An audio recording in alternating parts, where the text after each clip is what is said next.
Something unusual followed Ben Duckett wherever he played, and it unsettled people long before it impressed them. He did not wait for approval, nor did he shape his game to fit expectations. From his earliest appearances, Duckett played as if permission was unnecessary. He attacked when restraint was advised. He improvised when structure was demanded, and he trusted instinct and moments designed to produce doubt. What looked like defiance was actually clarity.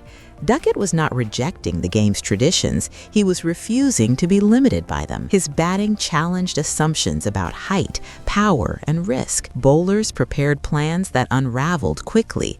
Fields set with confidence became irrelevant within overs. This is not simply a story about flair or redemption. It is about a player who survived exclusion, criticism, and reinvention without losing belief in his natural method. Duckett's cricket does not ask for acceptance, it forces adaptation. This documentary reveals how playing without permission became his strength, why freedom defined his impact, and how his approach reshaped England's attacking identity at the top of the order. To understand Ben Duckett's journey, it is important to separate expectation from identity. Duckett entered professional cricket with obvious talent, but without the physical profile or traditional style that usually earns immediate trust. He was smaller, sharper, and instinctive in a system that often rewarded structure and conformity. That difference shaped everything that followed. Early in his career, Duckett was asked to adapt constantly. Coaches wanted restraint, selectors wanted safety, critics wanted consistency before expression. Yet Duckett's strength had always been freedom.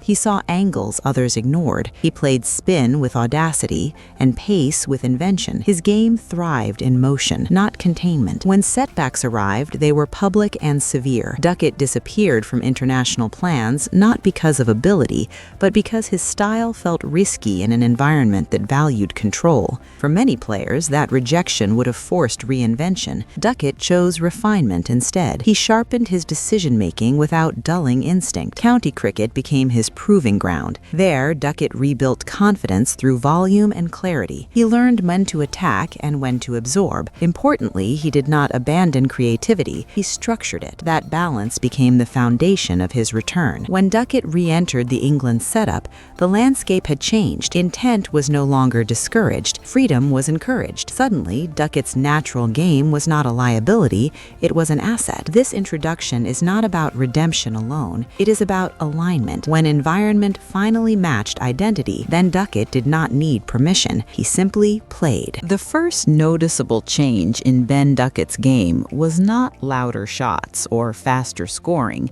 It was confidence without hesitation. He no longer paused to consider how his choices would be judged. He played each ball as a problem to solve, not a risk to avoid. That mindset immediately stood out. Duckett attacked spin from the start of his innings, even when Fields suggested patience. He used sweeps, reverse sweeps, and late cuts without warning. Bowlers struggled to settle because Duckett refused to let patterns form. Lengths that worked against others became invitations for innovation. What made this behavior unusual was its consistency. Duckett did not switch modes after early success. He did not retreat after a near miss. His tempo remained stable, guided by reading the bowler rather than the situation's pressure. That stability confused opponents who expected fluctuation. Captains adjusted fields rapidly, spreading protection and removing attacking options. Duckett responded by finding gaps that did not appear open. His footwork created angles. His hands followed late. The ball often reached places fielders could not anticipate. Even when dismissed, Duckett's method rarely looked flawed. Mistakes came from execution, not decision-making. That distinction mattered. It suggested intent was correct, even when outcome failed. Inside the England setup, this behavior reinforced a growing truth. Duckett was not pushing boundaries recklessly. He was operating inside a a personal framework built on trust and preparation. The unusual behavior was not rebellion, it was commitment. Duckett was playing his game fully, without apology or adjustment, and that refusal to seek permission changed how England approached the top of the order. As Ben Duckett continued to disrupt conventional expectations, analysts and opponents began searching for explanations. Commentators debated whether his approach was sustainable. Former players questioned if his technique would survive extended pressure. Bowlers reviewed footage repeatedly, hoping to identify a technical weakness that could be exploited with discipline and repetition. Yet the more they studied Duckett, the more confusing the picture became. His stance was compact, not reckless. His balance remained centered even during aggressive strokes. He did not overcommit early, nor did he rely purely on hand speed. What appeared chaotic from a distance was, on closer inspection, carefully controlled. Opposition teams tried structured plans. Some bowled wide to deny scoring areas, others attacked the stumps to restrict movement. Short balls were used to test temperament, while slower variations aimed to disrupt timing. Duckett adjusted calmly. He changed trigger movements, altered depth in the crease, and varied shot selection without abandoning intent. Statisticians searched for trends in dismissals. There were none that held consistently. Duckett fell to pace, spin, swing, and bounce, but never to the same mistake twice. That inconsistency frustrated preparation because it removed predictability. Within England's environment, coaches asked different questions. Instead of asking what Duckett was doing wrong, they asked why it worked. Video sessions focused on decision clarity rather than shot aesthetics. They noted how early Duckett committed to options and how rarely he hesitated mid-stroke. This shift in analysis was critical. The problem was not Duckett's method. The problem was outdated assumptions about control and aggression. Duckett was not ignoring fundamentals, he was redefining them. Attempts to understand what was wrong eventually revealed a deeper truth. Nothing was broken. The game around him simply had not caught up yet. Despite all explanations, adjustments, and external opinions, one pattern refused to disappear. Ben Duckett kept returning to the same idea, the same approach, the same belief in how cricket should be played. While others adapted cautiously, Duckett doubled down on instinct. He trusted early movement, sharp angles, and rapid decision-making, even when conditions demanded restraint. This was not stubbornness for attention.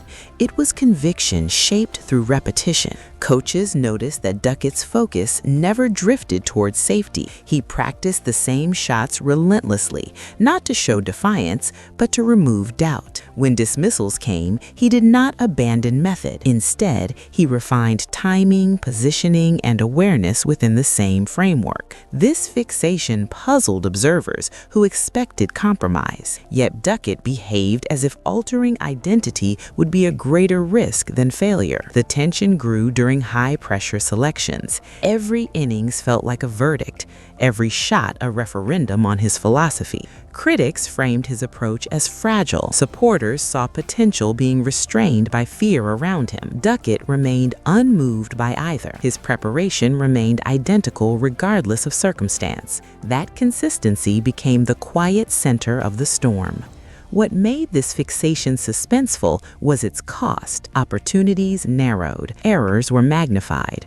There was no margin for casual success. Either his way would work at the highest level, or it would end his chances entirely. Duckett accepted that reality without hesitation. The problem point was clear. Modern cricket demanded speed and intent, but tradition demanded restraint and caution. Duckett stood at that intersection, unwilling to step backward. He fixated not on survival, but on proof. Proof that freedom could coexist with responsibility. Proof that aggression passion could be disciplined, and proof that belief, when refined rather than resisted, could outlast doubt itself. The first clear clue emerged not during a spectacular innings, but in moments of restraint. Against disciplined bowling attacks, Ben Duckett began leaving deliveries he previously attacked. Observers noticed this subtle change immediately. The aggression remained, but it was now selective rather than constant. That restraint confused opponents more than his stroke play ever had. Field placements told the story. Captains started spreading fields early, then pulling them back again within the same over. There was uncertainty. Duckett forced teams to change plans mid-spell,